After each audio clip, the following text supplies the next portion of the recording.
Okay, so I might get started, and I'm sure people will continue to join us as the morning progresses. A warm welcome to everyone. I'm Faith Valencia Forrester, Director of the Service Learning Unit at Griffith University. Thank you for taking part in this important conversation where we'll address some of the uncertainty around the legal framework about virtual will and employability in the online environment. Can I ask everybody to please mute your microphones and turn your cameras off if you're not speaking? And if you've got any questions, we do encourage them, please put them in the chat, or after Andrew's keynote, please feel free to raise your hand, and I'm sure the panel members will be happy to answer.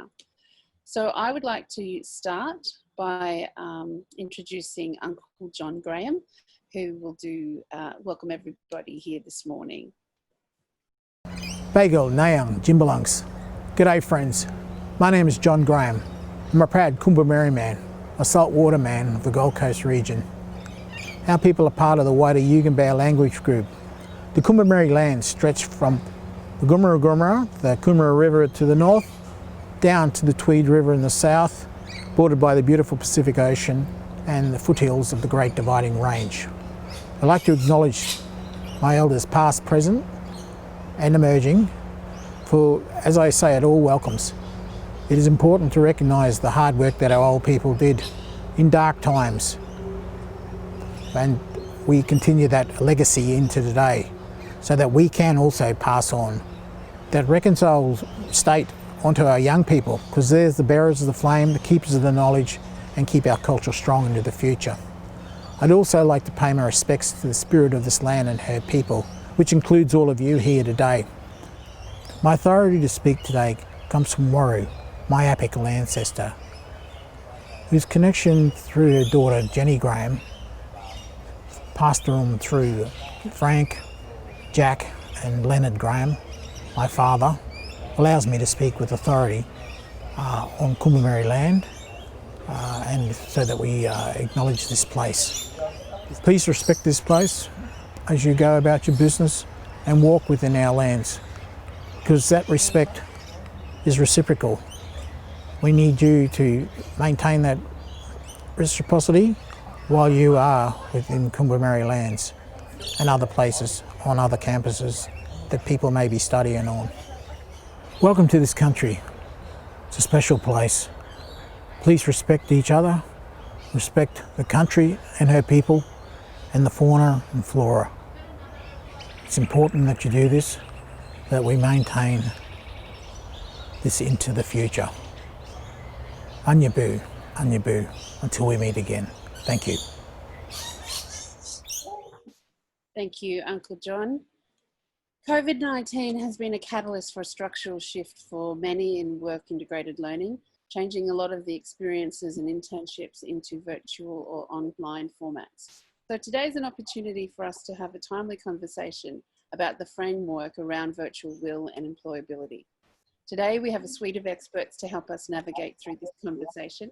Our keynote address from Professor Andrew Stewart, Bray Professor of Law at the University of Adelaide, followed by a panel discussion featuring Dr Dino Willex, Director of Student Employability at the University of Queensland, Beau, Leese, co-founder and CEO of Practera, and of course Andrew will stay on as part of the panel. Mr. Sean Stimson is a solicitor at Redfern Legal Centre International Student Legal Service in New South Wales, was going to be on the panel today, but unfortunately he's not well, so he's unable to join us. Before meeting our keynote speaker, I'd like to introduce the chair of ACEN Queensland, Ms. Karen Robinson. Thank you, Faith.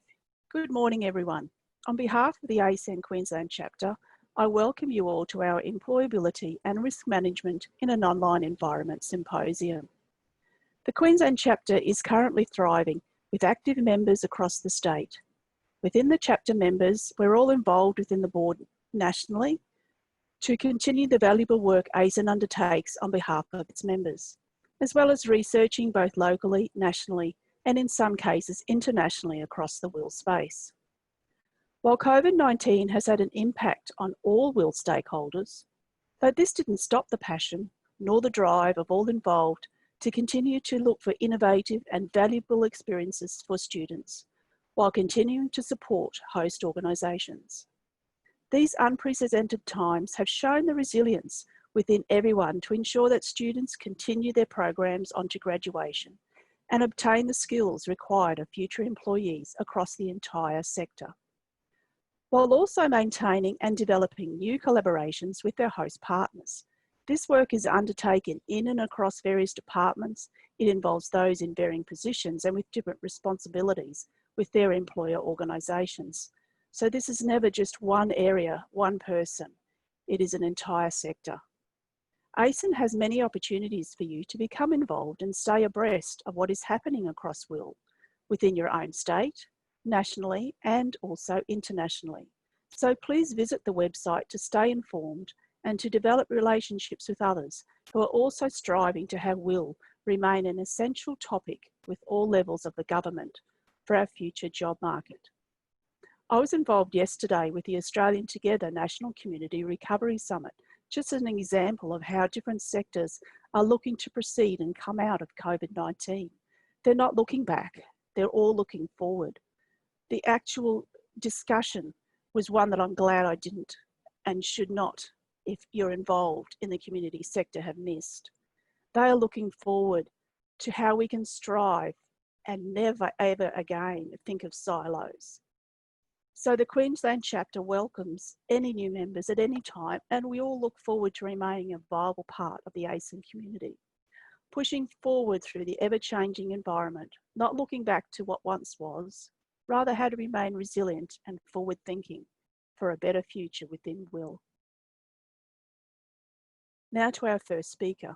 It is with great excitement that I'm pleased to welcome Professor Andrew Stewart. Andrew is widely acknowledged as one of the country's leading experts in employment, law, and workplace relations. He has undertaken groundbreaking research on internships and other forms of work experience for the International Labour Organisation, the Federal Department of Employment, and the Fair Work Ombudsman. Along with the Adelaide Law School colleagues, he has been examining how Australian universities deal with the regulatory issues and risks associated with work experience programs. This is part of an Australian Research Council funded discovery project. Professor Stewart is going to discuss what is legal and what is not in relation to WIL, and present findings on the management and regulation of work experience programs. Please join me in welcoming Professor Andrew Stewart. Thank you very much, Karen. Thank you, Faith. Very glad to be with you. I'm just going to get my presentation up on the screen and hoping that's now visible to everyone. Karen, since I can still see you, can you just give me a quick thumbs up if that's visible? Great, thank you. So this is a presentation was originally planned I'd come to Queensland this month to deliver. Of course, even though travel was opened up between Brisbane and Adelaide yesterday, I think that clearly wasn't feasible. Of course, the great paradox is, or not paradox, but the significance of that is that doing this online, now reaching almost certainly a much wider audience. And certainly I doubt very much I would have been speaking to somebody in Puerto Rico. So welcome, Carlos, in particular. And that, of course, in a sense, is one of the things that we're going to move on and talk about this morning, is the greater reach that online communication provides, and certainly greater possibility for internships and work placements to use this particular form. Having said that, the presentation you're going to hear from me is going to speak almost not at all about online internships, because what I'm going to do is to primarily go through some of the results of the research project that I've been involved with, which I'll talk about in a minute. But we will, once we get particularly into the panel discussion, get a chance to talk about some of those really interesting issues that are now coming up from an educational, but also from a regulatory perspective as we see so many work arrangements move from the physical workplace into the online environment. I should also say a number of you will have seen me talk about this issue before, and can I apologise in advance because some of the early slides in particular are going to be all too familiar to you, but the back end of the presentation in particular, with the exception of a number of people who came to a workshop that our Adelaide Research Group held last year, the back end of the presentation I hope will provide some new information to you. But let me start by, sorry, let me just see if I can get my presentation to advance. There we go. So first of all, just a word about the research project, the particular one I'm talking about today, funded by an ARC Discovery grant with my colleagues from Adelaide Law School, Rosemary Owens, Anna Hewitt, Joanna Howe. Does build on earlier work that Rosemary and I had done, in particular for a major report that we completed in 2013 for the Fair Work Ombudsman, and also builds on information that Anne and I, along with some colleagues from QUT and UTS, work we were able to do for the federal government through a big national survey about unpaid work experience in 2016. More recently, we've published a number of journal articles, book chapters. We did a really major study about the regulation of internships around the world for the International Labour Organization. So that report is available from the ILO. We had a symposium that was hosted last year by the ILO, bringing experts together from around the world to talk about some of the regulatory issues, as well as some of the issues around employability. And that is going to result in a book. We've completed that, waiting to have that edited and then published. So sometime later this year, or more likely next year, there'll be a book published by Edward Elgar and the ILO on the results of that international research. But for today, I'm going to concentrate on Australia and going to look at some of the regulatory issues that arise in Australia because of this explosion of both mandatory and optional work experience. Now, of course, we know where this has come from. We know that work experience has been a mandatory requirement of professional training in a number of areas, nursing, education, law, many others. But also, of course, and the reason I'm talking to you today, the amazing enthusiasm for work integrated learning that has grown up amongst educators that underpins ACEN. And combine that with an increasing demand from business for graduates who are job ready. All of that has led to this extraordinary growth in work integrated learning. And that's not just happening within university courses, but outside it as well. So a lot of universities don't just provide work experience to their own students in their courses, but facilitate or encourage it for students or recent graduates, both externally and indeed sometimes on the campus itself. So work experience being performed for the university itself is certainly quite common. And in addition, particularly in the last few months, we've seen a massive shift of that into being performed online. And that distinction in particular between curricular and extracurricular work experience becomes crucial in understanding the regulatory requirements. So let me start with the question I get asked most often, and let me get straight to the pointy end of this issue.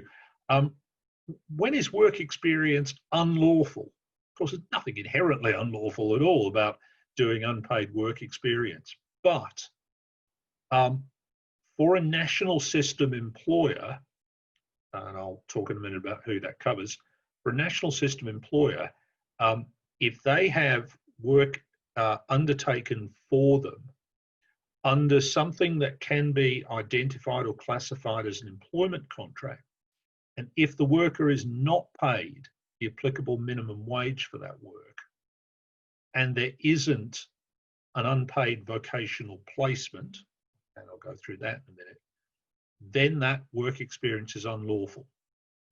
Now, who are national system employers? Basically, every organisation in the private sector, with the exception of a few small businesses in Western Australia. So anyone outside government, anywhere in Australia, with some exceptions in WA, are going to be national system employers. The Commonwealth is a national system employer. Victorian government agencies are national system employers. So are ACT and Northern Territory. What that excludes in Queensland and a number of other states, state and local government bodies. They're not covered by the federal Fair Work legislation that I'm going to be talking about in particular. That can be a major problem because there isn't a vocational placement exception in most state laws.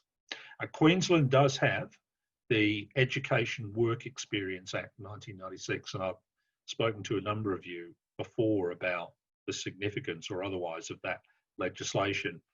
That act says that you can't be an employee and therefore you can't be entitled, for example, to a minimum wage if you are undertaking a work experience arrangement that meets certain criteria. The problem is that's a state act.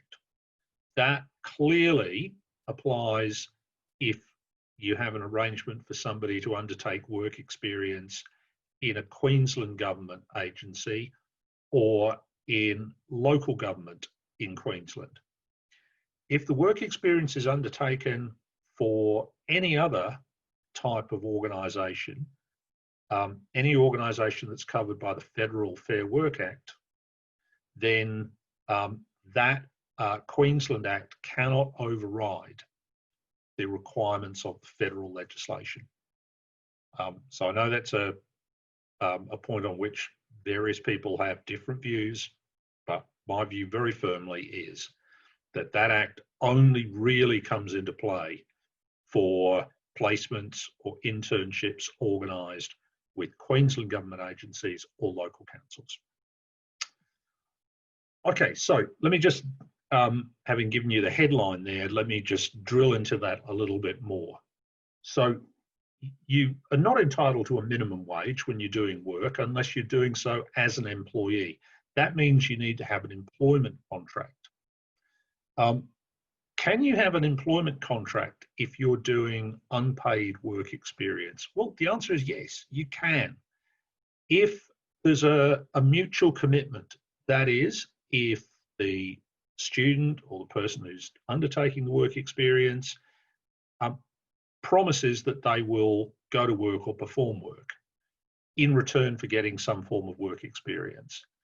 If that work is of some value to the host organisation, as opposed, for example, to just being a mock exercise, or some work experience would cover shadowing an employee, just watching what they do. Well, that's clearly not work of value to the host organisation.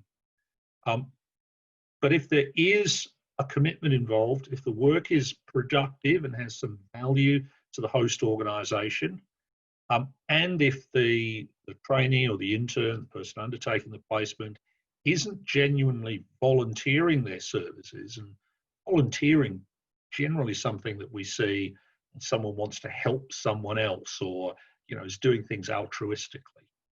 So if you can't say that there's a volunteering arrangement and the work's of value, and there is an expectation that the student turns up, then you have the possibility of an employment relationship which attracts legal requirements, such as payment of minimum wages. And we've seen the Fair Work Ombudsman in the last few years pursue a number of businesses for either not paying or underpaying their interns. So really good example from 2015, case involving the ACEN, Sports Entertainment Network Radio in Melbourne, where Crop Media, the company running that radio station, were penalised for failing to correctly pay 2 university students. Now, they weren't undertaking a placement as part of their university studies. They were just doing this to get work experience. They were working as radio producers, and when the Ombudsman looked into it, the Ombudsman took the view that they were employees, and Crop Media put their hands up and said, yes, we did the wrong thing. The judge who heard that case imposed a penalty, and he said that these were exploitative arrangements, and he said that profiting from volunteers, quote unquote, is not acceptable conduct. So what is it then that stops all work experience organised by universities being unlawful? The answer is because of the vocational placement exception. So the Fair Work Act says that you can't be an employee if you're undertaking a vocational placement. What is that? It's a placement undertaken with an employer for which a person is not entitled to be paid any remuneration, has to be undertaken as a requirement of an education training course, and authorised under a law or an administrative arrangement of the Commonwealth, state, or a territory. So that will clearly protect curricular internships, internships done as part of a requirement to qualify for a degree or for which credit is given. So as long as the arrangement is one that is either meeting a requirement or you're gaining credit for that course as part of the degree or the program that you're studying, as long as that degree or program itself is a recognised qualification, obviously is the case with universities, then that will be a vocational placement, but only if the student doesn't receive any remuneration. Now, generally accepted, certainly the Ombudsman accepts this, that it's okay to, for example, give small payments to students to reimburse them for their expenses. So if you reimburse expenses, that's going to be okay. But as soon as you start providing payments of more than just expenses, for example, something called an honorarium that falls short of the minimum wage, that's a problem. And we know that what a number of institutions have done in recent years is to try and find ways of getting around this problem by establishing so-called scholarships, where very often money gets paid by the host organisation, for example, to the university, which then pays the money on to the student by way of a scholarship. One model, there are other models. These are problematic. I'll come back to them later, but these are skirting the line. And clearly the one thing that's definitely not protected here, though, is a an extracurricular arrangement. So if you get work experience being done, even if it's relevant to a person's studies, even if it's helpful in terms of them gaining employment, if it's not formally credited towards a particular educational training course, or it's not meeting a requirement of that educational training course, it can't be a vocational placement. So, work experience organised by a university will be lawful if it falls into one of three categories. If it involves properly paid employment,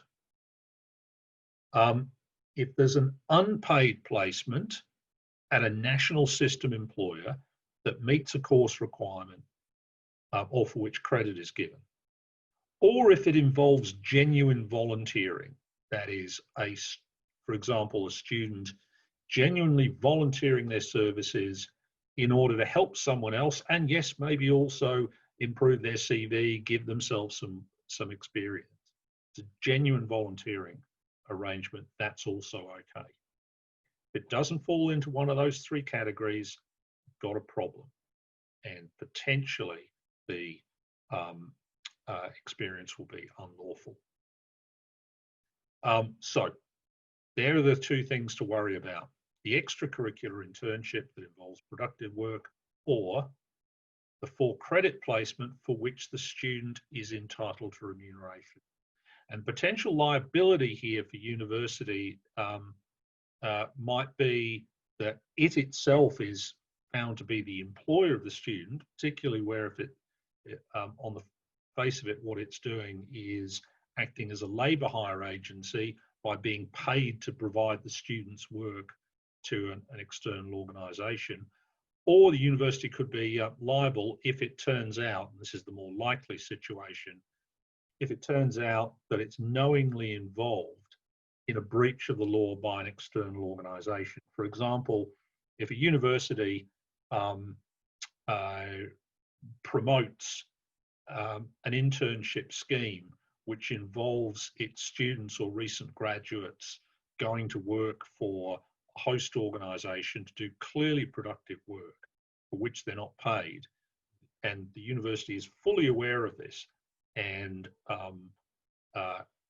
is actively involved in promoting this, if it turns out that internship is unlawful, then the university could be liable effectively as an accessory to the breach of the laws by what's found to be an employer.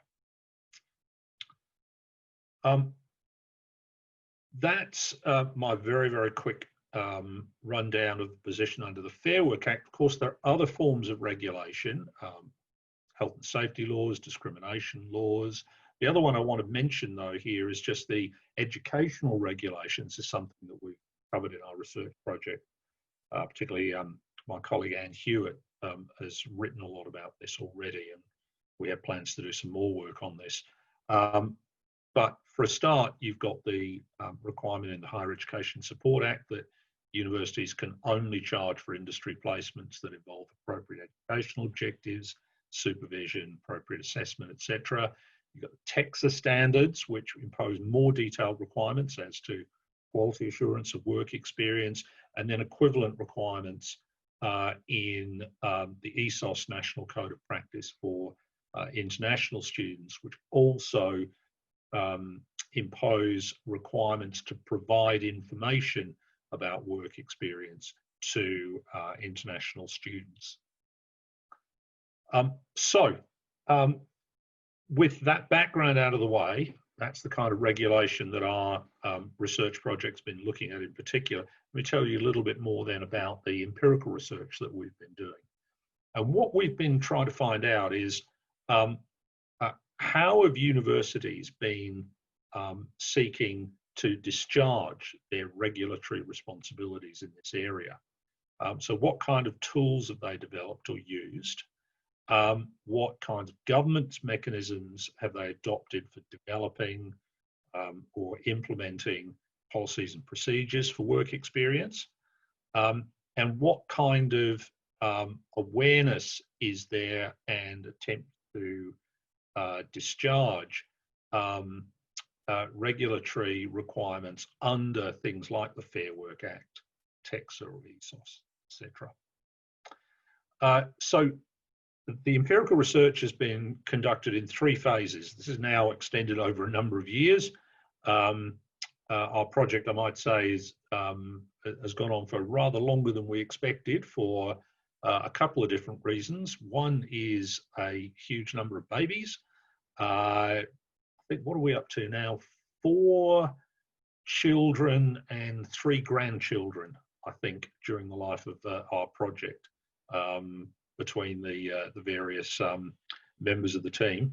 And then, of course, more lately, this year, we've been slowed down, as, of course, so many of us have been, by COVID-19 and the adjustments that have been necessary to respond to that. But so it does mean some of the information I'm now talking about does come from a couple of years ago. But we started with a review of publicly available information about work experience and policies and procedures governing work experience, 15 selected universities. So we selected those universities to cover a range of locations and types. We conducted 68 in-depth face-to-face interviews at those universities in 2017 and 2018. And in 2018, we also, with assistance from ACEN, administered a small-scale survey of university staff who were involved in work experience. We've got 122 respondents from 13 different universities. So what did we find when we looked at the way in which universities were seeking to regulate work experience? Well, the first point to make is that there were a lot of clear patterns in the policies and procedures that university have developed. Lots and lots of objectives around employability, lots of promises to students of opportunities for real world work experiences, global experiences, and sometimes incredibly broad commitments. So this is not an unusual one. The ambition is for every undergraduate student to complete a work placement of some description. But of course, with that increase in work experience has come increased importance of aligning internal university regulation with external regulation. That's what we were looking for in particular. What were universities doing? So what we found was that our interviewees, and we had, should say our interviews fell into 4 classes. We had people who were involved in centralised policy or legal roles. We had academic staff who were involved with administering or providing or supervising work experience arrangements. We had people in careers offices, and we also talked to people whose roles were generally in international offices or global engagement offices. And what we found that most of them had only a vague idea of everything that was going on in their university. They were very often extremely well informed about what was going on in certain areas, but not everywhere. And few of them were confident that their university was not supporting or promoting extracurricular work experience. In some universities, there was very little comprehensive or useful data, although at the time we spoke, many universities were going through a process of trying to improve data collection around work experience or work integrated learning. And in particular, there was a lot of effort being made to improve some of the use of IT to collect data. Policies and procedures in the 15 universities we looked at range from detailed and comprehensive to non-existent.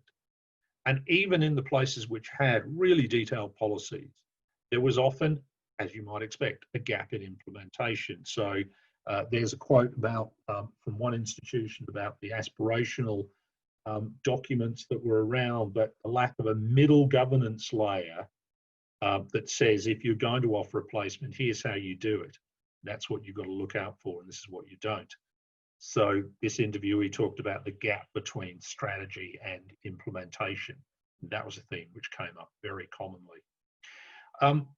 In terms of looking for universities taking centralised or decentralised approach, in some institutions, the decentralised approach was seen as having some advantages. In other words, for example, being much more responsive to educational aspects, understanding that the educational requirements can vary dramatically in different fields, and also, of course, where you've got work experience being done to meet professional standards or professional requirements, accreditation requirements very much drive the nature of WIL. But it was also seen as possible to align aspects of work experience more closely to different courses and different learning opportunities. And some institutions, for example, career specialists, rather than working for a centralised service, have become embedded in faculties. And that, of course, also suited a lot of academics who, within their particular faculty or school, might have very close links with their profession, their potential host businesses, links which just simply wouldn't exist with businesses or potential hosts elsewhere. But at the same time, it was recognised that that decentralised approach carries a lot of risks. So the worry that, well, for a start, that external workplace regulatory requirements don't tend to vary according to discipline. And there was a lot of patchiness in compliance. So we found a lot of examples where our centralised interviewees were saying some places are right on top of this, others just aren't. We did, having said that, found that centralised approach was a more common strategy. So in many of the institutions we conducted interviews, there was a move towards centralisation. And a lot of the people we interviewed thought that while, yes, it was important to recognise the different needs, that there was a point to having a centralised administrative role, particularly around not so much coordination of placements, which is very often much better done at a local level, but more about, as this interviewee talked about, setting policy or setting standards. When we looked at our institutions, we tried to do a macro assessment of what each of the 15 universities were doing. And we tried to assess them by reference to how committed they were to promoting work experience, how centralised they were in terms of trying to ensure particularly compliance with policies and procedures and sharing of information around what was going on in this space. And thirdly, how much attention they were paying as an institution, issues of legality, some of those issues that I talked about at the start of the presentation. You know, do you have to ensure that a minimum wage is payable? Most obviously. Under each of those three headings, here's an indication of the different matters that we looked at. So you can see commitment, centralisation, and legality, what it was that we were looking for. And that ended up giving us 6 types of institution to which we put catchy and hopefully not too misleading titles. So we divided institutions into the committed and careful, a couple of universities, the keen but incautious, the enthusiastic but unorganised, the still developing, the behind the 8 ball, and the reluctant player. One institution fell into that category. As I explain those, I'm sure each of you will have your own views about whether your institution falls into one or other of these categories. I'm not going to identify particular institutions, but I'm sure you can think about this. So here's the explanation of our categories. The committed and careful were the ones with high commitment, high centralisation, and very attentive to legality issues as an institution. Okay, so again, this is a judgment on the institution, not a judgment on particular programs or schools or degrees within the institution. The keen but incautious had high commitment to promoting work experience, high degree of centralisation, but weren't fully attentive to the legality issues. The enthusiastic but unorganised had high commitment, weren't fully centralised, weren't fully attentive to legality. The still developing, middling commitment. So we really did see a big difference between the extent of the commitment to work experience between institutions. Not fully centralised, not fully attentive to legality issues, behind the eight ball, again, not at all centralised, and not fully attentive to legality issues, and the reluctant player, the one institution we came across where there just wasn't at an institutional level a commitment to work experience. So this is 1 out of the 15 that was true of. Every other institution, there was some sense of institutional commitment. This one institution was just what we called the reluctant player. And of course, within that institution, very strong work experience programs within certain areas, but quite a contrast with other institutions in terms of how keen that university was to really see work experience being promoted. So let me, having given you the macro picture, let me give you some examples of what some of our interviewees talked about. This is one of my favourite quotes from an interviewee. I don't walk around the house at night worrying about interns and work integrated learning. But every time I hear the word, the lawyer in me just goes, because I know we've got so much risk swinging in the trees out there. I've known that for 5 to 10 years. I still remember the worst experience I ever had. And this was when I went down to this interview, named a particular faculty, and they said, no, we don't collect any information because we don't want to know, because it scares us. And I was pretty sure that wasn't going to be a good defense if something happened. That perfect, if I had to pick a single quote to sum up what we found in our research project, that's it. Person at a central level who's aware of the regulatory issues and is worried by them, not all the time, but worried enough, and encounters some attitudes out in the trenches which maybe are a bit concerning. So only around half of our interviewees said that they knew the circumstances in which work experience would or wouldn't be unlawful. And relatively few of them seemed to have a detailed grasp of the law. Now, obviously, that was more likely to be found amongst the people in policy or legal or coordination roles, particularly as compared to people in international offices or career services. But it is still, was still striking, not surprising, but striking, just how few people were across the details of how the law applies in this area. Well, in terms of the survey, slightly different results. 41% of respondents said they were very familiar with legal requirements, and 47% said they were moderately familiar. But of course, the survey is being undertaken by a self-selected group who are really interested in the regulation of work experience, whereas our interviewees, we had not obviously gone looking for those people, just people who had significant roles in relation to this area. Even so, it was significant. We thought that less than half of our survey respondents said that staff managing or supporting work experience received either comprehensive or adequate training on legal requirements.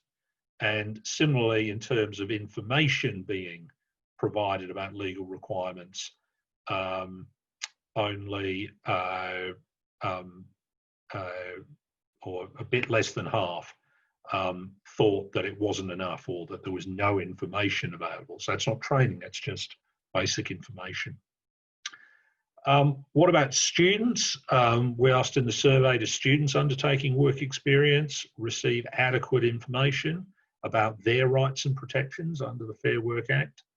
27% said always, 50% said sometimes, 12% never, 11% weren't sure what information was being given to students. Going back to what I talked about at the start, one of the central issues about whether or not work experience is legal is whether it's paid or not. And if it's paid, how much is paid? So as I explained earlier, If you're paid the amount that you should be paid as an employee, there's clearly no problem with wages. If you're paid nothing and you're doing the work experience to meet a course requirement or for credit in a course, that's okay. The bit in the middle where you paid something but not enough, that's the concern. And some of our interviewees clearly understood that. And one of them said it's much less confusing if they're all unpaid. Makes it much easier for us to be able to oversee it to ensure our students are being given work that's appropriate for an unpaid intern as opposed to someone who's a paid employee. I think it can confuse the relationship in terms of what you expect of someone you're paying is very different from what you expect of someone who's in the organisation for educational purposes. So this interviewee was saying, I like the idea that either our students undertaking placements are paid as employees or they're not paid at all. So there was often a lot of discussion that came up during our interviews about either persuading hosts to employ students with pay or finding course credit so that it could fit within that vocational placement exception. And some institutions, not all, but some institutions had also identified that there was a problem with advertising unpaid extracurricular internships. But it's obvious that there would be concerns there, and this is expressed by a number of interviewees, about the idea of students having to undertake what sometimes could be quite lengthy placements without getting any pay or recompense. So it's understandable that there would be an attempt to find some kind of middle way, and that, of course, is what's driven the use of scholarships. But understanding that there's potentially a problem there about their legality. Summing up, what has our research shown so far? It's shown a general awareness of some of the legal issues concerning work experience, and that's evident in the concern to channel work experience into full credit arrangements or paid employment or genuine volunteering. So the three areas that I identified before. And then this crackdown, as I say, at some institutions on advertising or facilitating extracurricular internships. But very few institutions seem to have taken systematic steps to ensure that both relevant staff and students understand the legal position. Happening in some areas, and of course where you've got highly experienced people, including no doubt many of the people who are listening to this presentation right now, they would often be aware of these regulatory requirements. Might not like them, but at least be aware of them. But we found very little evidence that institutions were systematically trying to get information out about legal requirements, much less train people. And we found again this continuing tension between the desire to promote work-based learning or work-integrated learning and the need to address legal risks.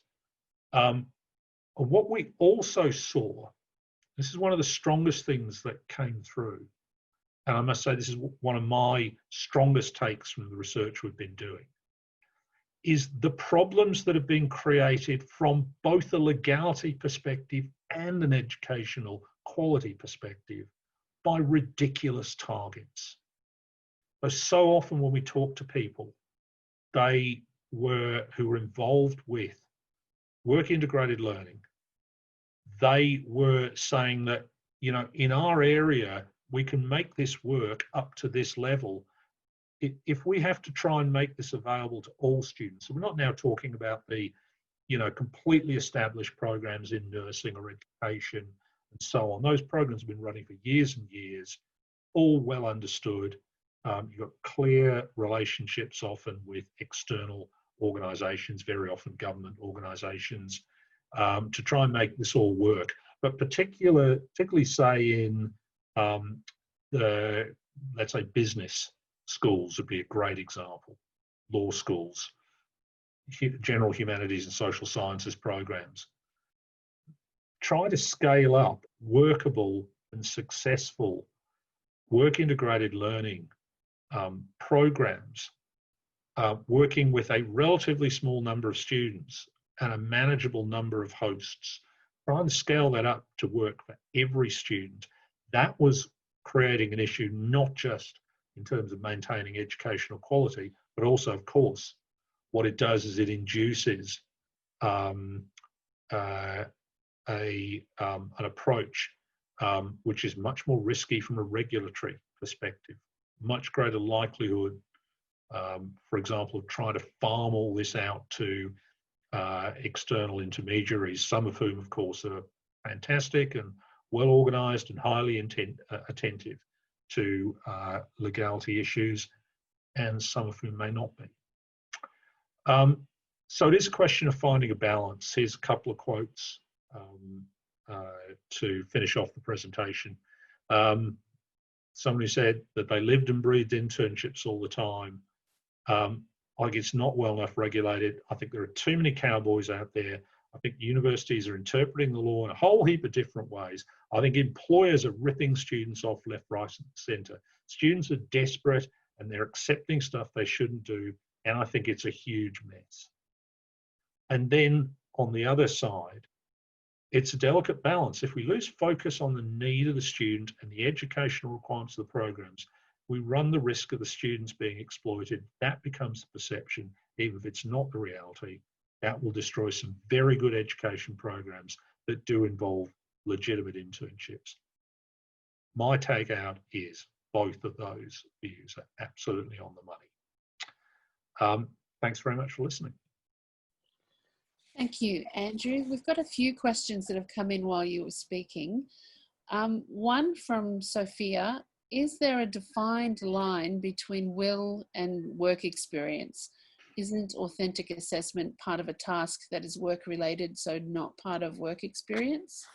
Yeah, that's a very good question. It actually occurred to me while I was talking, and I really should have early on said that. We are interested, our research is interested, and what I've been talking about involves work experience, which I regard as a subset of work integrated learning. You can clearly have forms of work integrated learning that, for example, bring real life examples into the classroom that involve setting mock research projects which attempt to simulate what you might be doing out in a workplace. That, to me, is certainly work integrated learning. It isn't work experience.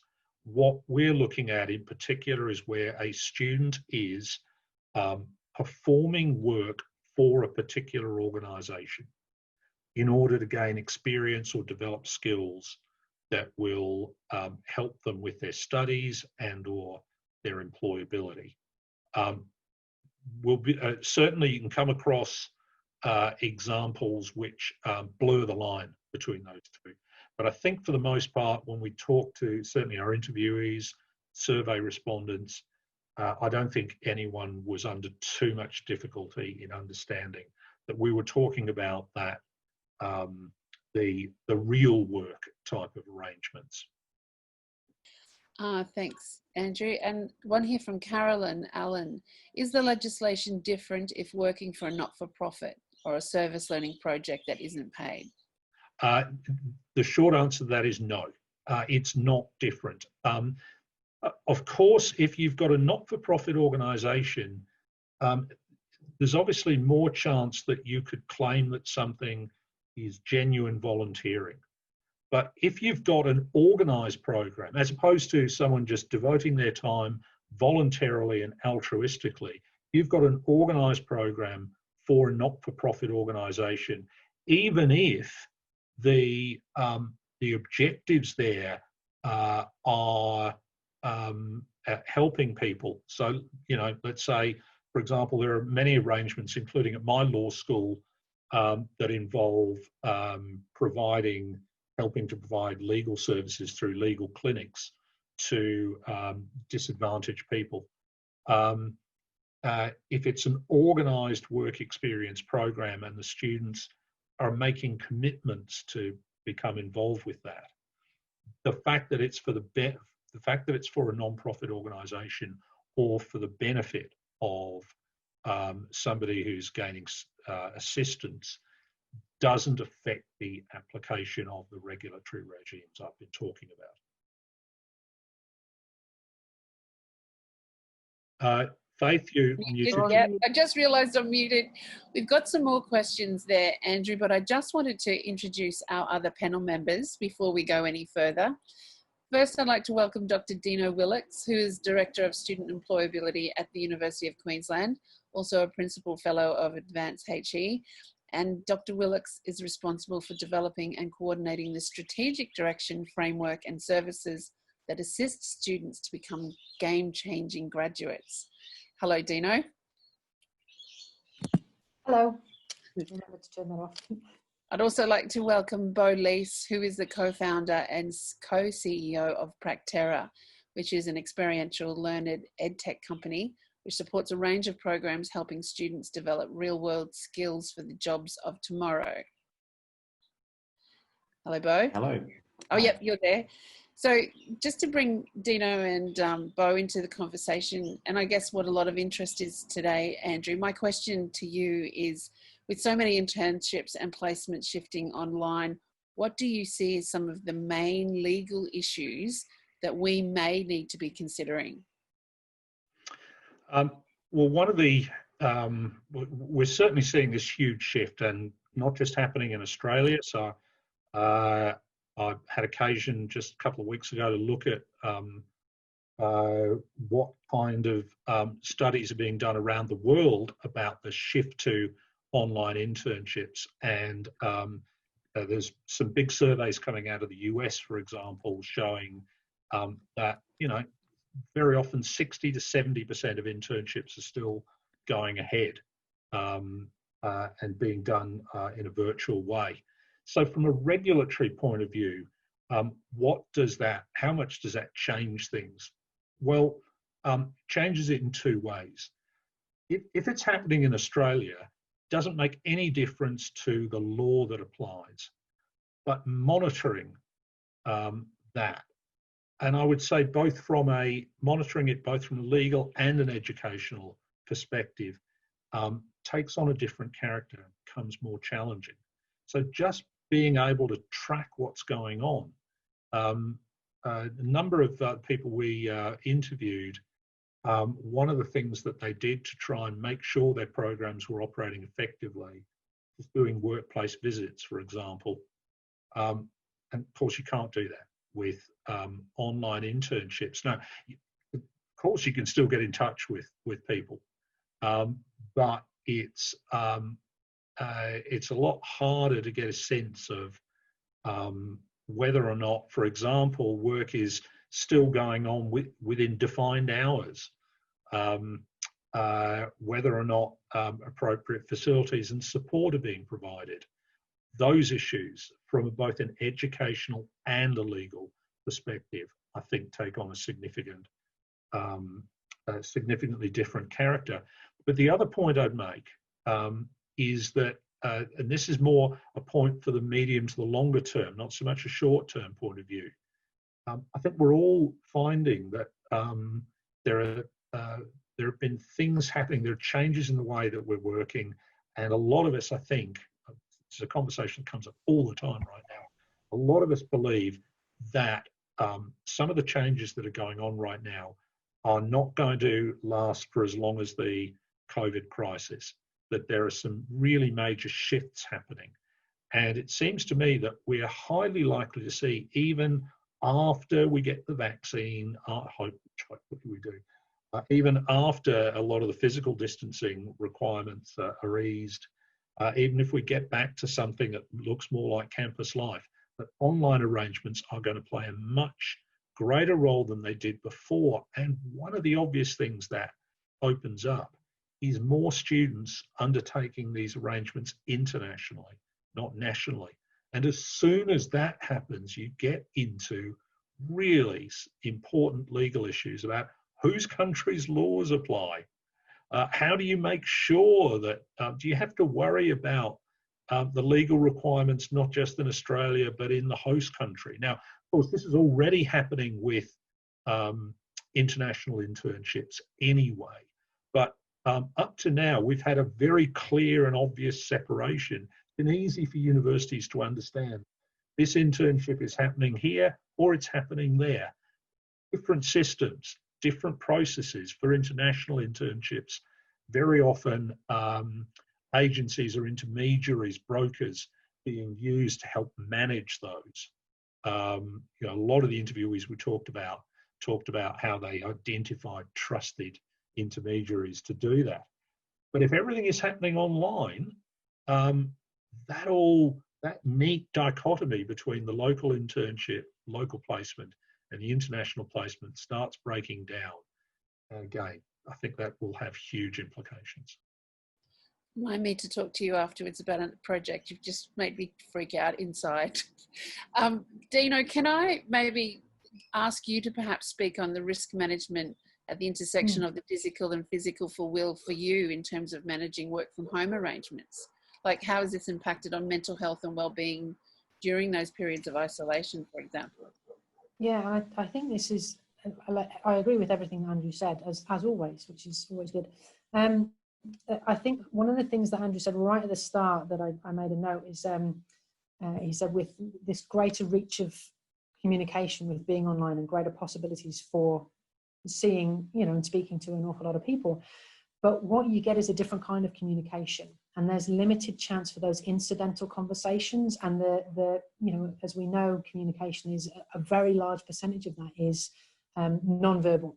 So you're relying a lot of the time on verbal. With a lot of the connectivity issues we have, people can't necessarily be face-to-face, literally. So we, you know, turn off the screens and stuff. So there's an issue there with the communication, maybe not enabling us to pick up on some of the cues that we would ordinarily pick up on a day-to-day basis with students. So Andrew mentioned again about workplace visits. We can't do that. We can only zoom in, and we're not necessarily getting those incidental conversations that means we can pick up cues that can identify proactively a need for us to engage or re-engage or think about how do we provide support. So in terms of how that plays out, then really we're reliant on students saying, I need help. And students very often don't want to do that because they're trying to get through whatever they're trying to get through. And that feeds into an inability for us to be more proactive in the mental health support space, and a reliance on more of a crisis care is too strong a word, but things can't be picked up sooner to be proactive, to be able to support. So for me, that feeds into our duty of care as universities, and our duty of care to our students in the workplace environment that they find themselves in. And as workplace providers ourselves, we experience that. So even with my own team, we've had situations where people have had to put up their hand and say, okay, I need a hand at the moment because things in this environment aren't working for me in the same way. So those are some of the things that I think about in terms of the shift being very rapid, the shift maybe being something that we haven't been able to necessarily put in proactive supports in place in advance. So that might be a good time to kind of bring Beau into this conversation. Beau, you've worked in this space for quite a while now in terms of facilitating virtual internships. How can the deployment of digital technologies mitigate some of these risk factors in WIL? Yeah, thanks, Faith. Also, Andrew and Dino for the preceding comments, showing furious agreement and opportunity to talk to you today. That question is central to us at Practera. That's one of the reasons we exist. Risk management from both university and industry side was one of the primary reasons we started developing a technology platform for experiential learning 10 years ago, as that is crucial to scaling this form of learning that creates so much benefit.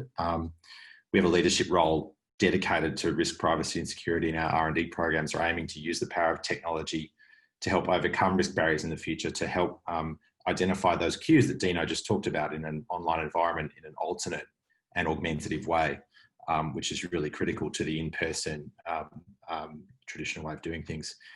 Experiential learning is so distinctive and complex to manage and quality assure, as we all know.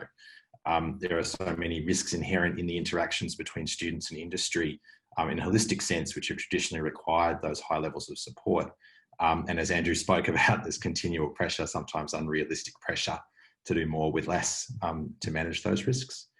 And I'll talk a little bit about Practera, but hopefully that has applicability to the use of digital technologies broadly.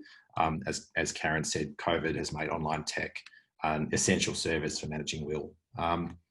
Practera itself is primarily a workflow tool to guide students, industry and educators through systematic learning interactions, feedback and activity, so internships, accelerators, mentoring, projects, skills credentialing, and it's used by 70% of Australian universities in some way. But there's two things that it's trying to do from a risk perspective: integrated granular data capture across the experience. I loved Andrew's comment about not wanting to know what's going on. We've gone completely to the other side of the dial, knowing everything, trying to know everything that's going on in the experience and trying to mine that data for really good intervention cues and issues.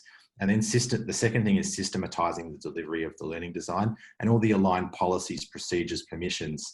Again, what Andrew referred to as that middle governance layer into all the programs. So to ensure that those things are happening.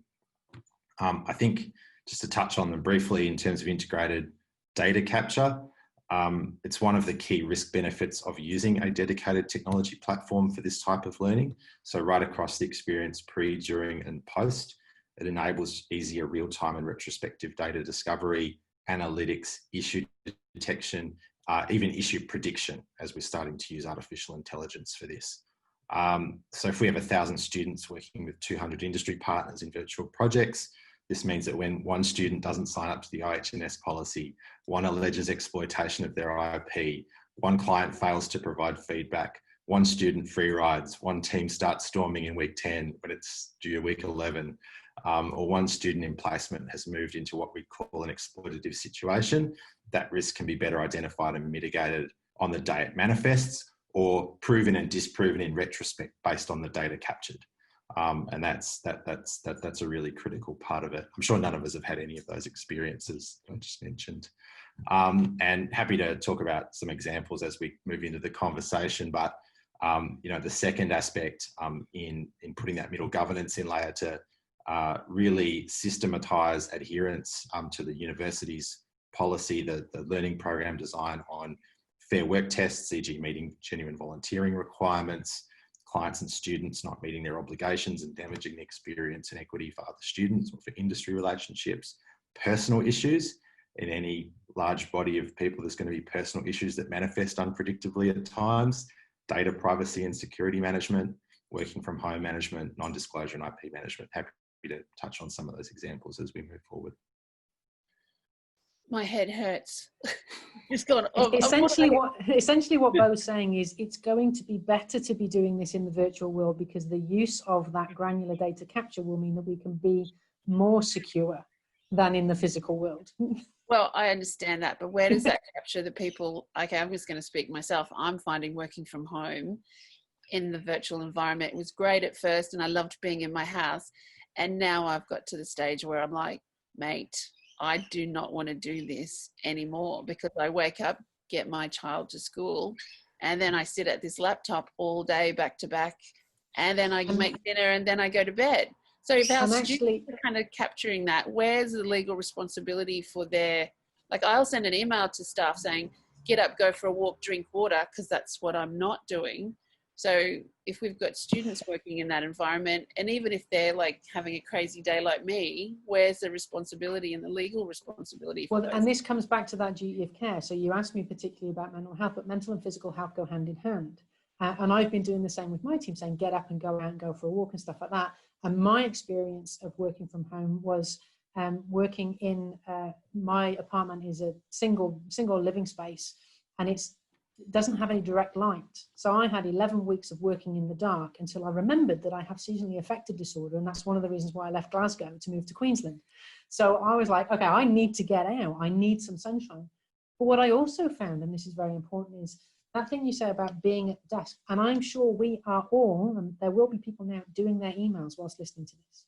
So I work 2 jobs basically for 11 weeks, because I was doing my emails whilst I was in meetings, and I was doing papers and stuff whilst I was in meetings. So there's also a bit about when you are in person, face to face, you go, let's go for a coffee, let's go for a walk, and you actually have some downtime in your brain. And again, that's a mental health, but it's also physical health, and it is about duty of care. But that's, like I said, this rapid transition so quickly. We've all just done this, and we've all started to reflect now and started to realize, okay, what are our learnings from this experience? And actually the students have been doing it at the same time as us. So we actually need to be thinking proactively. Like Beau said, if he can actually use some of that big data that he's gathering to go, when people start looking like this, and I know Curtin University has just got some AI technology they're using on crowds to be able to identify patterns of movement in crowds. So if you've got AI technology that can look at the ways people are speaking or the ways their faces is changing or shifting as they're engaging, you can proactively say, okay, we need to intervene here. And that's actually really exciting and really interesting, but it doesn't get away from the human aspect. All right, let me give an example.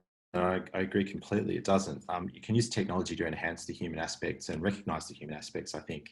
You know, we all know that at various times clients and students are not going to meet their obligations, and just little pulse checks on mobile essential learning stuff, capturing activity levels, progression, you know, breaks, self-perceived mental health levels, peer 360, you know, is your industry partner providing support? Is your student team on track? That allows to build up an understanding of, I guess, the mental well-being and the effective performance of the team and of the cohort. That allows that efficient human intervention and use of resources to address as necessary. One of the tools in our ELSA platform, I have two daughters, they were very excited about this, so we called it Experiential Learning Support Assistant, ELSA. This was a good move on our part in the house. It learns, identifies and predicts risk and success factors. One of the issues there is sentinels, so just flagging negative or frustrated keywords, comments, phrases that are outside the norm so that they can be quickly triaged and looked at. If you've got 1,000 peer 360s coming in on one day, you can't read them all, of course. But if you can read the top 10%, when we turned this on, we got a big shock. We identified 2 students with serious personal issues that they had disclosed into this forum, and were able to escalate those back to the university. You know, and that's something that we've kept an eye on ever since, and really just brings to light the human aspect of this, but that technology can support identification and surfacing of those human factors that might have been picked up had a supervisor been on site on that particular day. But chances are, if you've got 1,000 interns in 1,000 companies, that won't have happened.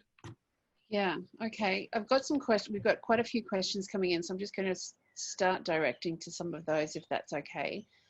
This one's from Louisa. Could Andrew comment in a little more detail on the main things we should be looking for or asking our legal teams for advice on when it comes to overseas companies taking interns working remotely from Australia? Other than the jurisdiction in the legal agreement, what are the main potential pitfalls? And 2 that have come up for them already are around payment of wages and student visas, as in international students are limited on hours on a student visitor while in Australia. But does anything else jump up?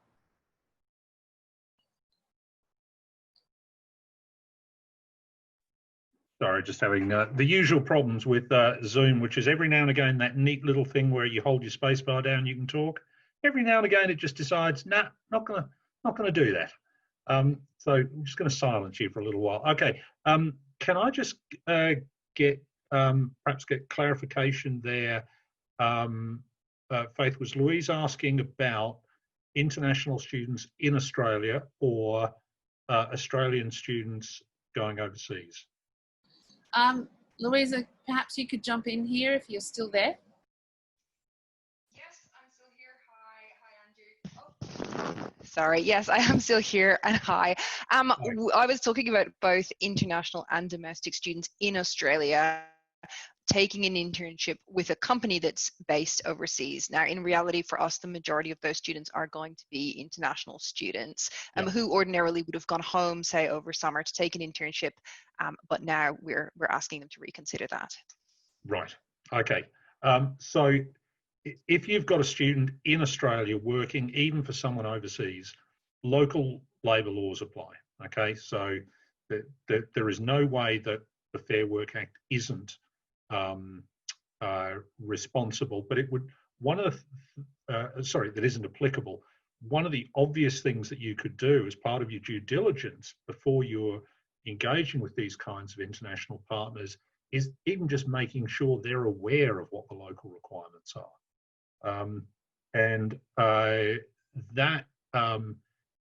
For example, you might say, well, can we just clarify what's your intention in terms of making any payment? What requirements do you have in place to ensure that their working hours are kept under reasonable control? In a sense, just asking those basic questions will pretty quickly show you whether or not they're even attentive to those kinds of issues. So we know that from our research, I can say that we know that and I alluded to this earlier, but I think it's a point really worth stressing, that the people we interviewed, particularly in international offices, were fully aware of the fact that there are major risks sending students overseas. And one of the main ways they dealt with that was to have absolutely trusted partners. So intermediaries played a really important role, not in hosting the internships, but finding reliable hosts who would do the right thing.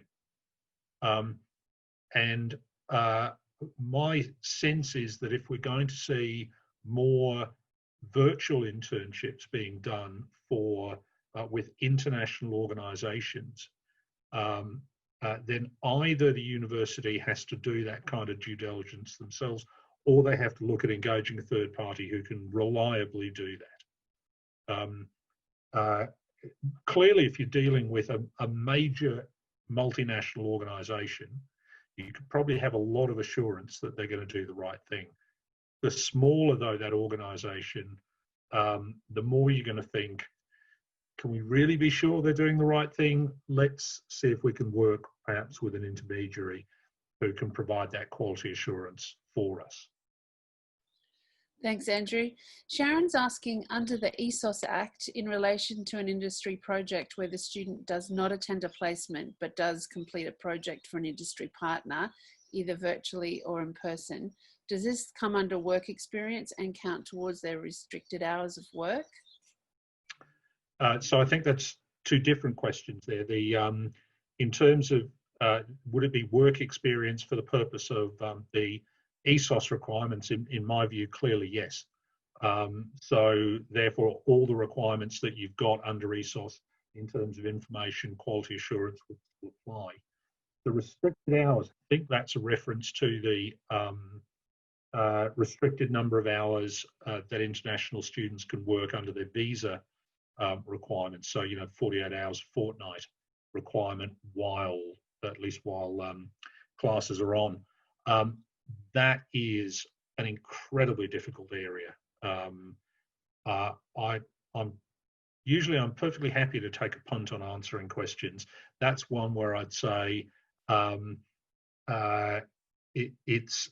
answer is not at all clear. Because the Migration Act has different definitions of what counts and what doesn't count, and there's disagreements.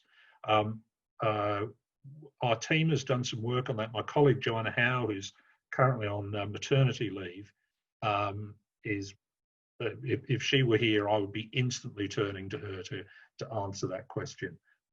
As it is, I think I can only say to you, it's tricky. But the ESOS requirements, to me, yes, would clearly apply, because it is still work experience, even if it's not being done in a physical workplace. Thank you, Andrew. I've got another question, and I'll put to all of the panel. In terms of liability, if you've got an internship that the university is facilitating for an industry partner, but this is being delivered online, and the university is facilitating that, or let's say Beau, Practera's facility, where does the legal liability lie for the work completed in that internship? Well, the answer from a legal perspective is you have a range of different legal obligations, some of which are specific, some of which overlap. So, for example, health and safety laws, really good example. Anyone who is supervising and controlling the work that's being performed, whether it's paid or unpaid, has got responsibilities to ensure that, as far as reasonably practicable, the workplace is safe. And that includes, for example, protection against, so it's not just physical risks, but this is going to be particularly important in the online environment. Well, sorry, as important in the online environment as it is in terms of physical workplaces, protection against harassment or bullying. So anyone who controls or supervises the work, if you've got a university using an intermediary to place someone with a host, there's a really good argument that all three of those have got responsibilities according to the extent to which they have control or an ability to influence what is happening. And of course, the student themselves also has an obligation, not to harass or bully anyone they come into contact with as part of that work arrangement. So sometimes the responsibilities will be specific. Obviously, the host doesn't have responsibilities under TEXA or ESOS, and if there's obligations in relation to the minimum wage, that's primarily on whoever is technically regarded as the employer. But I think it's much easier to assume from a university perspective that if you're organising or facilitating a placement of some kind, even if you're using a trusted intermediary to do it, got to assume that you've got some responsibility there. And I would say 100% of the interviewees we talked about had that view. There's not a single person who said during our various conversations, oh, well, of course, if that's being organised in that way, that's not our responsibility. There was a really strong sense of an ethical responsibility, even if not necessarily a legal one. Beau, do you have a position on that? I'll comment more on the potential of using technology in not just trusting partners, but verifying what's happening. So every program, every university, every provider will have their own legal advice and set of policies, procedures and forms that they seek their students, participants, hosts to go through. And what technology can do is provide that middle governance layer to ensure that the whole 1,000 students, the whole 1,000 supervisors have gone through the correct chain in the correct way.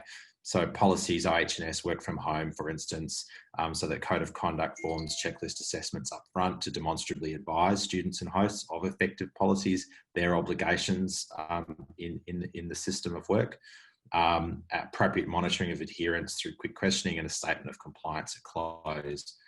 To provide that chain of evidence of compliance. Same in non-disclosure and IP management, so forms and assessments which govern the ownership, assignment and cross-licensing of IP according to the advice and design that the program manager feels is most applicable to the experiential learning program that they're supporting. So again, you have that verification chain that's really, really very important, and monitoring adherence to that.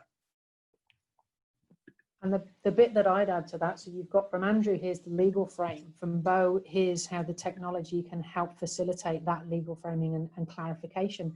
Essentially, all of that is about making sure that your communication is transparent, and that the relationship management piece is about that open communication between all, to say, we all have a shared responsibility in this area. And by going through this process of ensuring that we have a shared understanding, we're going to minimize any confusion. And when anything does happen, you've got that relationship that you can then fall back on, because you've said, hey, we've talked about this. This is one of those incidents where we do need to actually step up and do something. And so we can do that together. So for me, the purpose of all of that is to have a clear understanding of a shared responsibility, and have a relationship through which you can actually then deal with any incidents that may or may not happen. Okay, thank you. I've got a question from Karen, and this, I guess, came through earlier.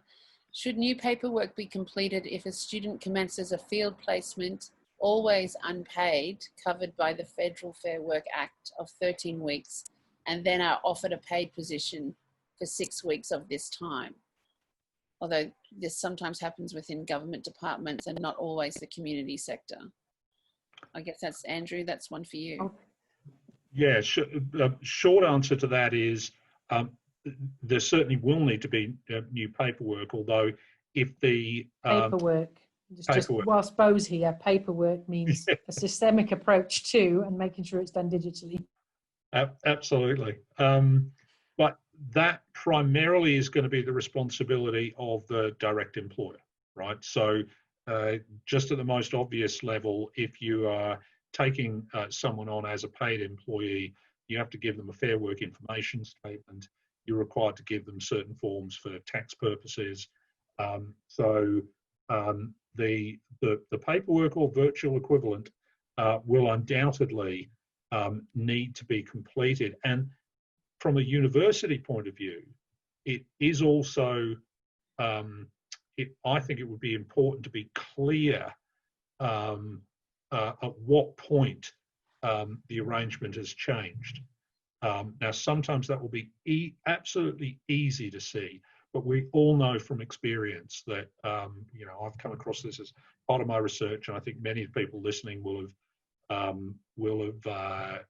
come across this too, where you get an arrangement that kind of mutates from what was a placement into something else. And sometimes it's really easy to see because it goes from unpaid to paid, and indeed preferably from unpaid to properly paid. And there's a really, really clear dividing line, but sometimes there isn't. So being across that, and again, this comes back to communication, you know, which Dino's been quite rightly stressing. Clear communication that says, getting in touch with your host organisation, say, okay, so placement was due to have finished on this date, but it seems like it's continuing, so what can we just check what's going on, etc. So part of your procedures should always involve making sure that the arrangement has either come to an end, or if it hasn't, if it's extended, figuring out on what basis it's extended. Thank you. Heather's got a curly question here. Can Andrew comment on internships organised through organisations where the academic receives a payment?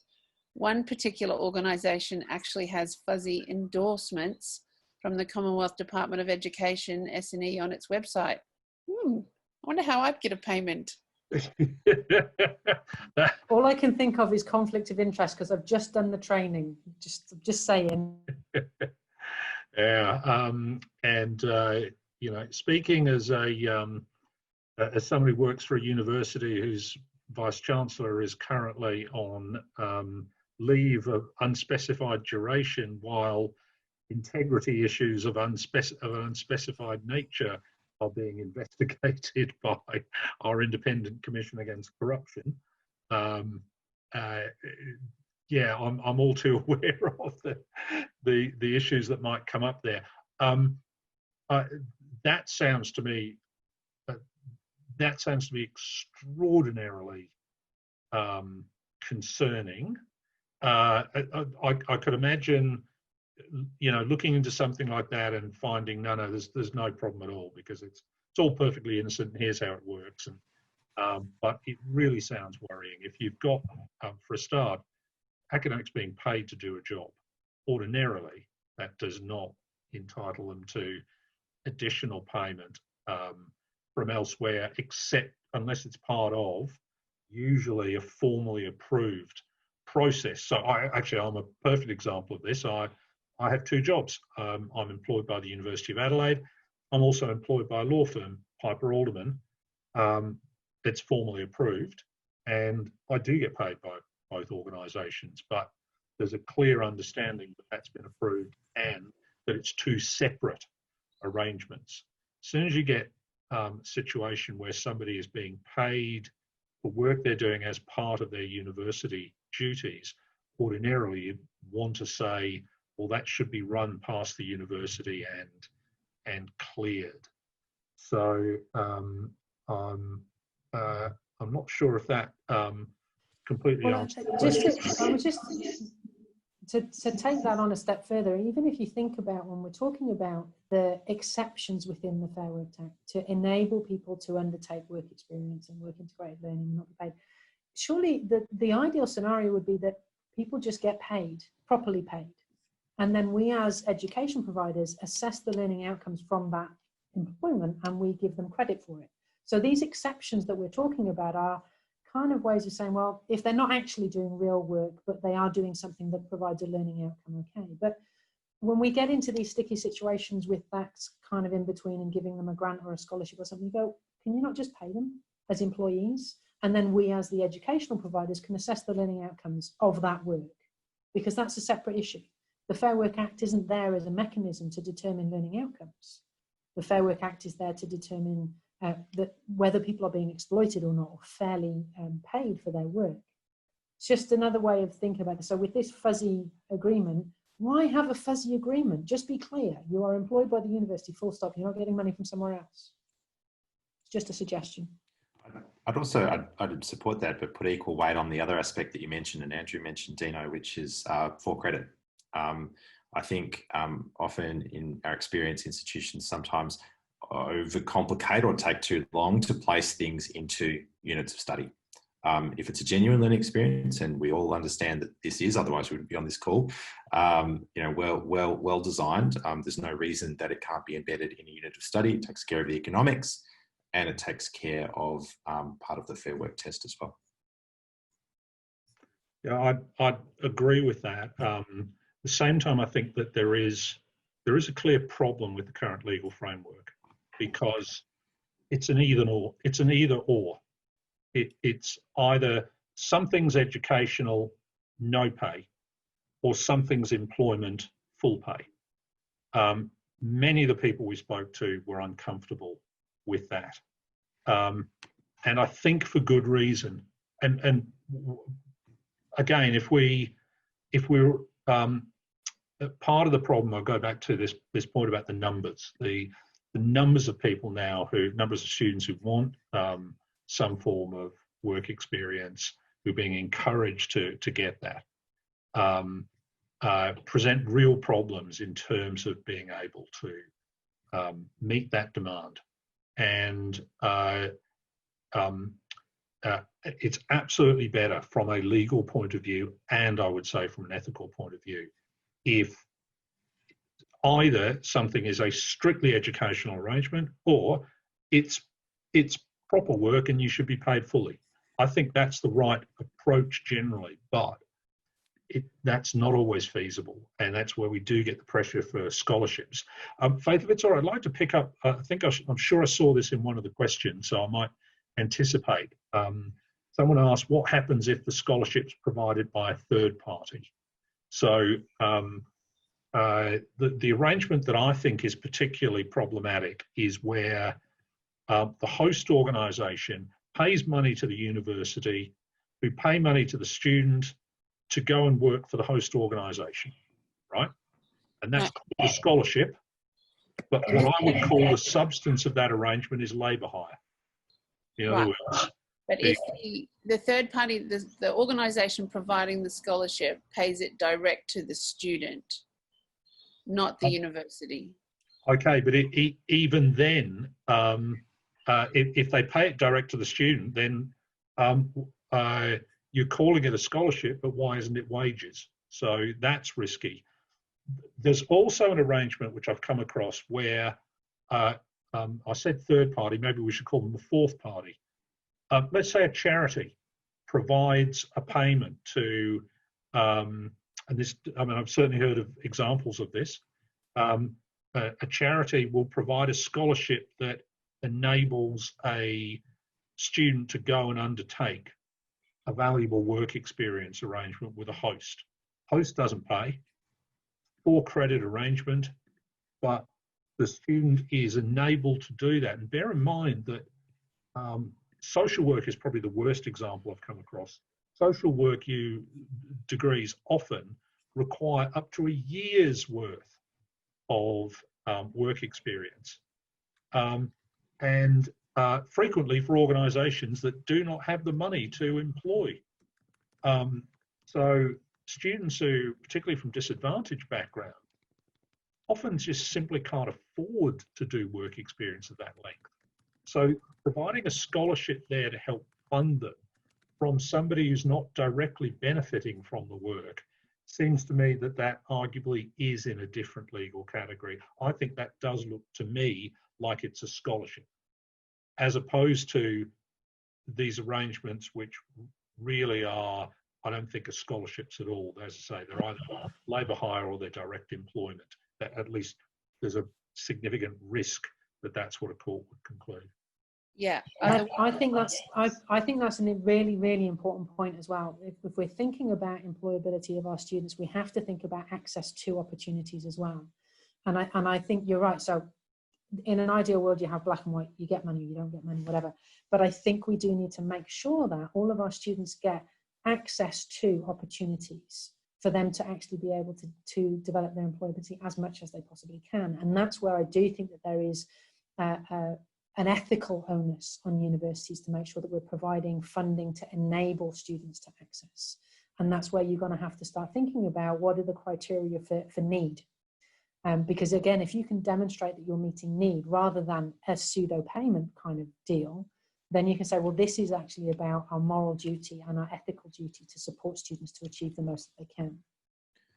Just a brief comment on that. I mean, the other aspect of that is also making it cost less to deliver on that ethical responsibility. And that's a key part, again, where online technologies can play a role.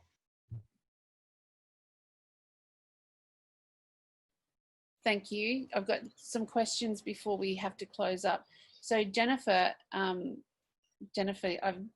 got your question highlighted from before, where you had 3 questions in areas of private providers versus unis, domestic versus overseas placements, and undergraduate versus postgraduate placements. And you've just posted them again. So Jennifer, would you like to come on and ask the questions directly, because I'm not interpreting them properly? Look, I'd love to, and I'll be very brief, and they may be interrelated in some respects, Andrew. Are there any differences in terms of how the law treats private providers versus universities, and particularly public universities? And there may be the related question may be, would any of those differences also play to undergraduate versus postgraduate payments? In other words, those which are Commonwealth supported places on the one hand versus those which are not, because they're postgraduate unless they're in a specific category. And then I've got another question, I'll come to that, a slightly different one in terms of the overseas placements, which I don't think you've really touched on. Well, you may have touched on, but if you have, I haven't heard it, so I'll ask it anyway. So the first one is those two, the private providers versus unis and the UG versus PG. Okay, thanks, Jennifer. The answer the second one first, because it's easy. No, there's no meaningful difference between the regulatory obligations that apply to undergraduate and postgraduate for the kind of purposes we've been talking about. Legal requirements will apply in the same way.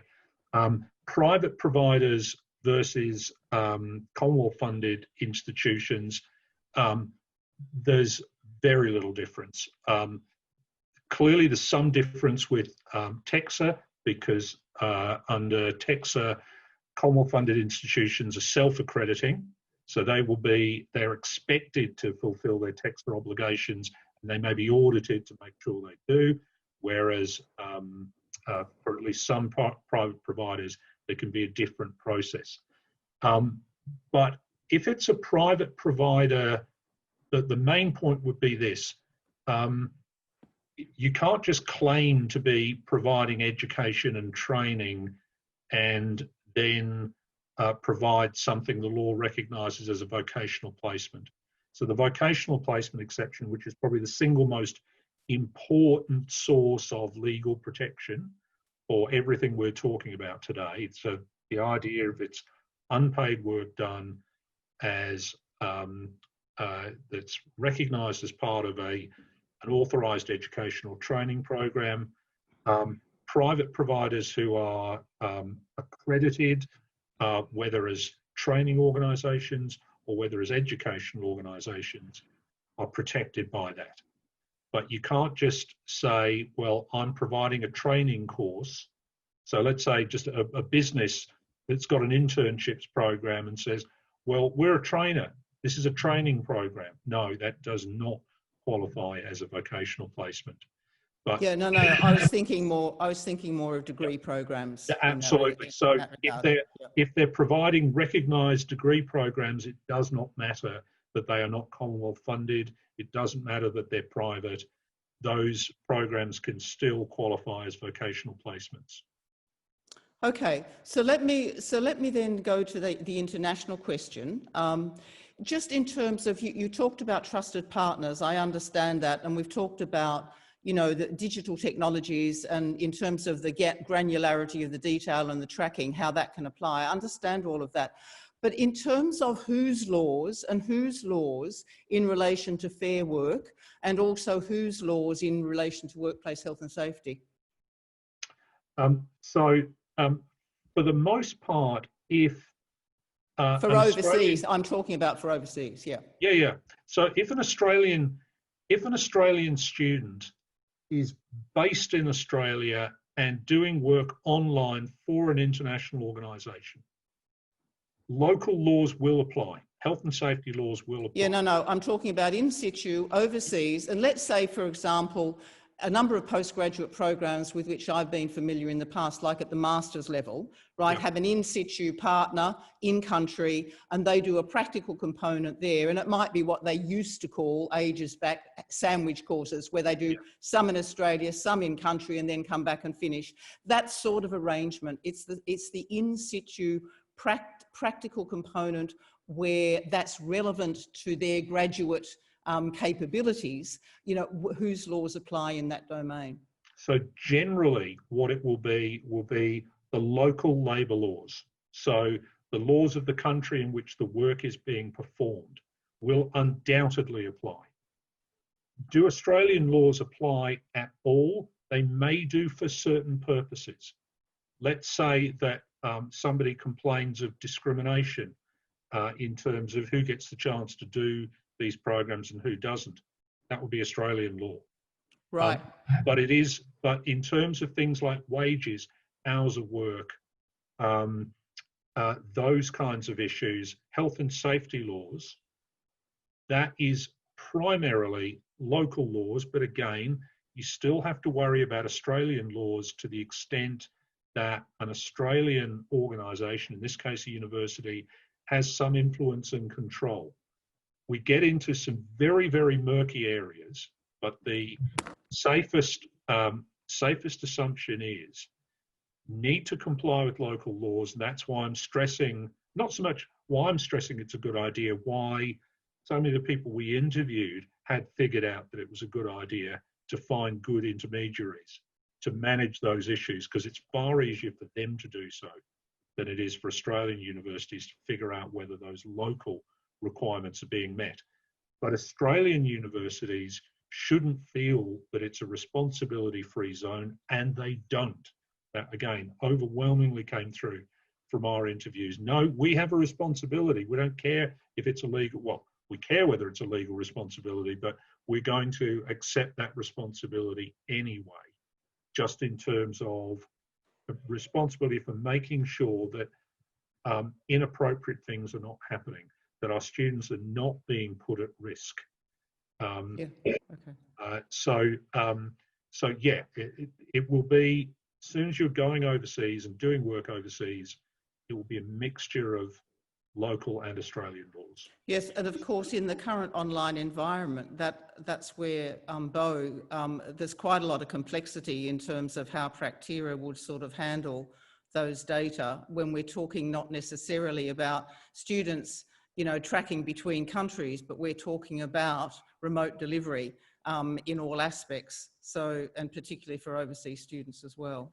And I'm thinking more at the postgraduate level rather than the undergraduate here. Yeah. Yeah, there is complexity, Jennifer, but it is also manageable. So global mobility is one of the key things. So for instance, Boston University does practicum programs on Practera all over the developing world in developing community health projects, just a random example. Data privacy and security across jurisdictions is particularly a sticky issue, making sure that you're meeting prevailing regulatory requirements for privacy across different jurisdictions. And so one of the major things that any EdTech has to worry about is making sure that you're in advance of all of those privacy from a technical and non-technical perspective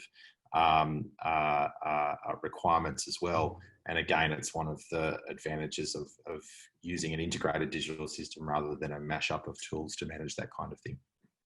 Thank you. Thanks, Jennifer.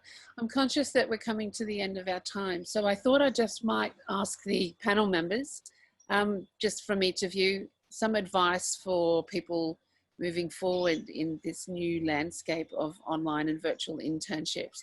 You've got some very different perspectives there. So just personally, if I'm sitting here as an academic in a university developing a WIL course for an online environment or trying to figure out how I go forward and remain relevant, what advice would each of you have for me? I'll start with you, Andrew, and then Dino and Beau. Thanks, Faith, and thanks again for the opportunity to talk to people. It's been fascinating to hear this conversation, hear other people's perspectives. My advice would be that if you can't quickly find good and reliable information about what regulatory issues you should be concerned about, then escalate that up the line and try and talk somebody at a higher level than you into putting more time and effort into making that information available. Because very often, a lot of the issues that we're dealing with here, there are simple and straightforward things that can be done, but we should not be relying on the literally thousands of people who are involved in coordinating, administering, or helping to deliver various forms of work integrated learning to figure this all out for themselves. Institutions should be doing that. Some institutions have done a really good job. Many haven't. That would be my takeout from the research. And that includes institutions where the information is available, the thinking has been done, but there hasn't been effective ways found to disseminate that down. Or what you find at a local level is that there's one key person who knows everything, is right on top of everything. But when they leave, everything just falls in a heap. So getting good systems and processes, but particularly information and training, is not something that most of the people listening to this call should have to do themselves. It should be happening at a higher level. So if it's not, complain about it. Thanks, Andrew. Dino. I echo what Andrew says, and I also think that, so you asked the question, as an academic sitting here, if I'm going to start a new WIL program, what do I do? The first thing you do is don't do it all yourself, and don't assume that there aren't other people who can help you. So as Andrew said, within your organisation, there will be a community of practice or a bunch of people who are doing stuff, but outside of that as well, you've got ACEN. I mean, we are here doing a webinar for ACEN, so the Australian Collaborative Education Network has people, contacts, best practice. Look around. Don't think that you have to start from scratch and you can't find good practice from elsewhere that you can go, that will work for me. How do I plug this in my institution, and how will that work? And as a precursor to Beau, I would also say there are providers out there who have been working in this space for decades. So lean on their experience as well. Don't just assume that they're out to make money, because one of the reasons that I work so well with Beau and Practera is because they're not. Obviously, they have to make a living, but it's that experiential learning and that value base that actually really matters. So think about what national, international organizations are around that can help provide best practice and guidance, and how do you implement that within your organization, and what community of practice have you got within your organization that you can tap into. Over to Beau. Thanks, Dino. With for profit and for purpose. The key takeaway I'd add to what Andrew and Dino have said is that there's a new generation of technologies which is adaptable, and engaging for students, which can really help mitigate some of these issues. I am a Luddite. I am by training a lawyer, a marketer and a philosopher. So technology is not my natural domain, despite what I've been talking about. There are a bunch of technologies out there that are very easily adoptable and adaptable, and technology can move us from hoping we're right to knowing we're right, from trusting in the relationships that we have to verifying student data and well-being, and just that leap in systematizing the policies, the processes, the best practice that Dino was talking about, the governance layers that Andrew was talking about. That's what technology can help us do, and make it easier for us all to manage these experiences as well, so that they can scale faster and with lower risk in the university environment. Okay, thank you, Beau. We're coming up to 15 minutes early, which is kind of good, and I'm very aware of Zoom fatigue. So I'd just like to thank our keynote address from Professor Andrew Stewart, John Bray Professor of Law at the University of Adelaide. I'd also like to thank Dr Dino Willex, Director of Student Employability at the University of Queensland, and Beau Leese, the co-founder and co-CEO of Practera. Thank you so much, all three of you, for your time. Thank you to Karen for hosting. And we will send out, is that okay, Andrew, that we send out the PowerPoint slides to everybody attending today? Yeah, that's absolutely fine. The only thing I'd ask is not putting them up on a website, but yeah, more than happy for people to have those. No problem. All right, and thank you so much, everybody, for attending, and I look forward to seeing you all at the next ACEN event online, no doubt, in the future.